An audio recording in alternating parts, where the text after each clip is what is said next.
जय हिंद दोस्तों, जय सिंह क्लासेस में आप लोग का स्वागत है। आशा करता हूं आप सभी अच्छे होंगे।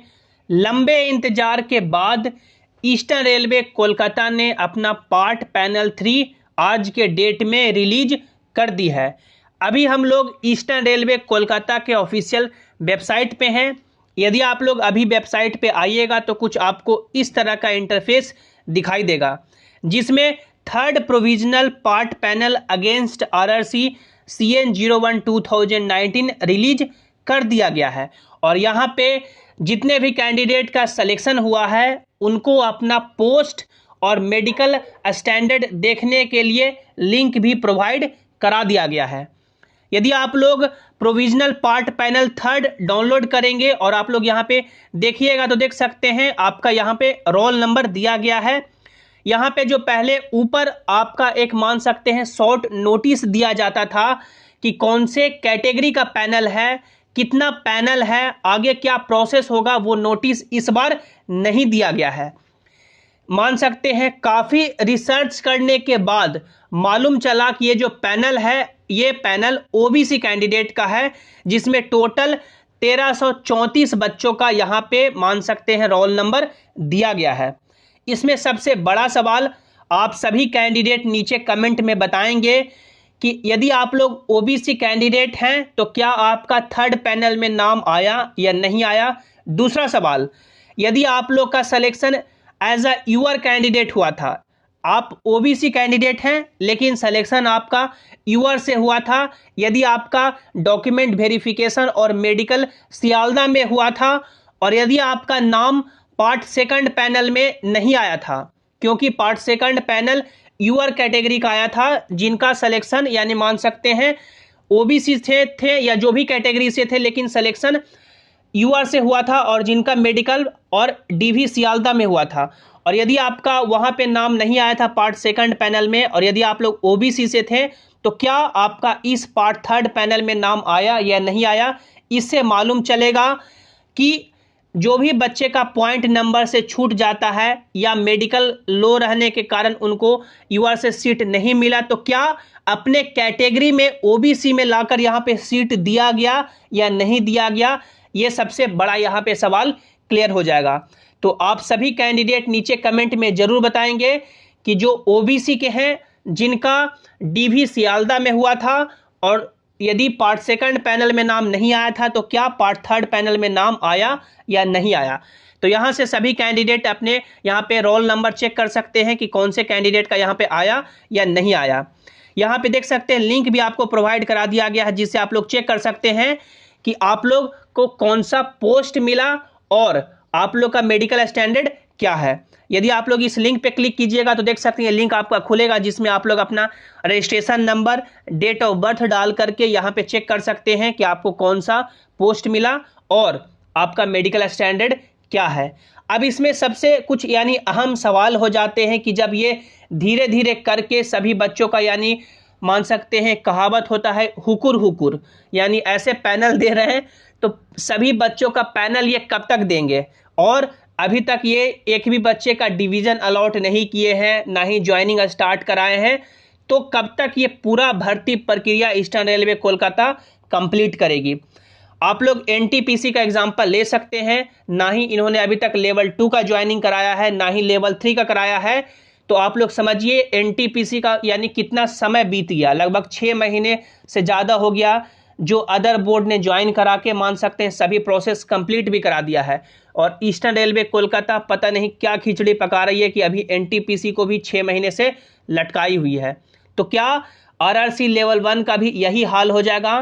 तो ये सबसे बड़ा सवाल है, इस पे चलिए हम लोग चर्चा कर लेते हैं। आप लोग यहाँ पे देख सकते हैं ईस्टर्न रेलवे कोलकाता का ये अलग अलग कैटेगरी का अलग अलग पोस्ट वाइज यहाँ पे वैकेंसी था कि कौन से कैटेगरी में कितना पोस्ट है और कौन सा पोस्ट यहाँ पे कितना दिया गया है। यदि आप लोग नीचे देखिएगा तो यूआर का टोटल 4926 पोस्ट था, जिसका मान सकते हैं ऑलमोस्ट पैनल आ चुका है। ओबीसी का मान सकते हैं पैनल यानी कि देख सकते हैं टोटल है 2619 और यहाँ पे लगभग अभी 1334 बच्चों का पैनल दिया गया है। अभी इन्होंने एससी का नहीं दिया है, एसटी का नहीं दिया है, ईडब्ल्यूएस का नहीं दिया है। तो देख सकते हैं काफ़ी अभी पैनल बचे हुए हैं। अब इसमें आप लोग ये देखिए जब ये पैनल कैसे दे रहे हैं, जैसे आप लोग यहाँ पे देख सकते हैं फर्स्ट पैनल इन्होंने 27 मई को दिया 3,345 बच्चों का। सेकंड पैनल मान सकते हैं लगभग यहाँ पे 15 दिन के गैप के बाद, 15 दिन के गैप के बाद इन्होंने दिया 1930 बच्चों का। अब ये देखिए 1 जून को पैनल दे रहे हैं लगभग, यानी मान सकते हैं ये 19 दिन, लगभग 19 दिन के गैप के बाद ये तीसरा पैनल दिए हैं, यानी 1334 बच्चों का।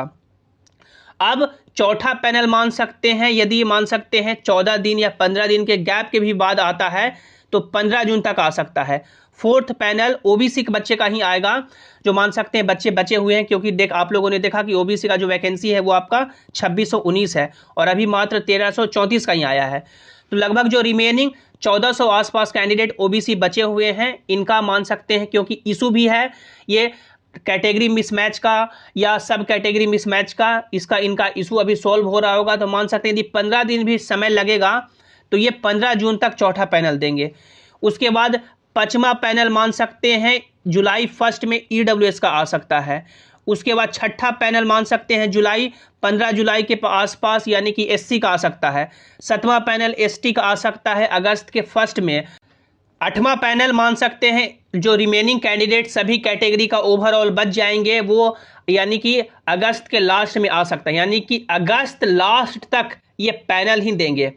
यदि अगस्त लास्ट तक मान सकते ये संभावना है, ये कोई जरूरी नहीं है, क्योंकि इससे पहले यानी कि ये कयास लगाए जा रहे थे कि अभी जो यानी कि पार्ट पैनल आपका थर्ड रिलीज किया गया है, इसमें सभी बच्चों का रिलीज कर दिया जाएगा, चाहे वो ओबीसी है, ईडब्ल्यूएस है, एससी है, एसटी है, सभी का रिलीज कर दिया जाएगा। लेकिन इन्होंने सिर्फ एक झुंझुना पकड़ा दिया 1334 बच्चों का, और बाकी यानी कि मान सकते हैं कैंडिडेट का पैनल इन्होंने छोड़ दिया। तो यदि यही इसी तरह से यानी कि होते रहेगा, तब अगस्त लास्ट तक पैनल ही प्रिपेयर ये लोग करेंगे। डिवीजन अलॉटमेंट का भी कोई मान सकते हैं खबर नहीं है कि हो रहा है या नहीं हो रहा है। तो यदि इसके बाद डिवीजन अलॉटमेंट शुरू करते हैं, उसके बाद मान सकते हैं ज्वाइनिंग ये लोग यानी कि सितंबर या अक्टूबर से देंगे। और ज्वाइनिंग आप लोग किसी भी बोर्ड का देखिए, चेन्नई बोर्ड का देखिए जो सबसे फास्ट बोर्ड है, और मान सकते हैं साउथ में उतनी धांधली नहीं होती है। चेन्नई बोर्ड का पैनल आज से लगभग 2 महीने पहले आया है, लेकिन चेन्नई बोर्ड का एक बच्चे का अभी तक ज्वाइनिंग नहीं हुआ है। मान सकते हैं हजारों बच्चे अभी चेन्नई के बचे हुए हैं, और चेन्नई में आई थिंक लगभग 9000 के आसपास वैकेंसी है। और चेन्नई वाले ज्वाइनिंग देते हैं कभी 200 का, कभी 500 का, कभी 300 का, कभी 100 का, कभी 700 का, कभी 800 का, इस तरह से। और ईस्टर्न रेलवे कोलकाता में वैकेंसी आपका लगभग 10,500 के आसपास है। तो क्या ईस्टर्न रेलवे कोलकाता जब पैनल देने में इतना यानी कुछ हुकुर करके कभी इतना बच्चा कभी इतना बच्चा का दे रही है, डिवीजन अलॉटमेंट नहीं किए हैं, तो क्या सभी 10,500 बच्चा का एक साथ ये ज्वाइनिंग देगी? बिल्कुल नहीं। ये भी कभी 100 का, कभी 200 का, कभी 500 का, कभी 1000 का, इस तरह से ज्वाइनिंग ये लोग टोटल यानी कि 2024 पूरा लेंगे ज्वाइनिंग कंप्लीट कराने में। क्योंकि आप लोग यानी कि मान सकते हैं एनटीपीसी का हाल देख सकते हैं। तो ये मान सकते हैं अभी तक का अपडेट है। जिनका पैनल आ गया है, जिनका डिवीजन अलॉट हो चुका है, उनको यानी कि इससे अब कोई मतलब नहीं रह जाएगा, उनको यानी कंफर्म हो जाएगा कि मेरा हो गया। जिनका नहीं हुआ है उनको यानी अभी भी मान सकते हैं टेंशन बना रहेगा कि होगा या नहीं होगा, कब आएगा पैनल में नाम आएगा या नहीं आएगा। क्योंकि पिछले डेट में आप लोग देख सकते हैं जयपुर ने जिन्होंने यानी सिग्नेचर कैपिटल में किया उनको रिजेक्ट कर दिया, जिन्होंने अपना डिक्लेरेशन कैपिटल में भरा उनको यानी रिजेक्ट कर दिया। तो इस तरह से रेलवे का रवैया है। कैंडिडेट इसमें यानी बीच में पिसा के रह गया है, एक तरफ सरकार, एक तरफ रेलवे बोर्ड, और कैंडिडेट बीच में यानी 4 साल से यही कर रहा है। 4 साल से ये एक भर्ती प्रक्रिया कंप्लीट नहीं हुई है, और फिर से 2024 में चुनाव है, 2023 के लास्ट में फिर से रेलवे में बम्पर वैकेंसी निकाल दी जाएगी और फिर से चुनाव जीत लिया जाएगा। इस पे आप लोग का क्या विचार है? आप लोग का क्या उम्मीद है कि कब क्या होगा इस ईस्टर्न रेलवे कोलकाता में? आप लोग नीचे कमेंट में जरूर बताइएगा।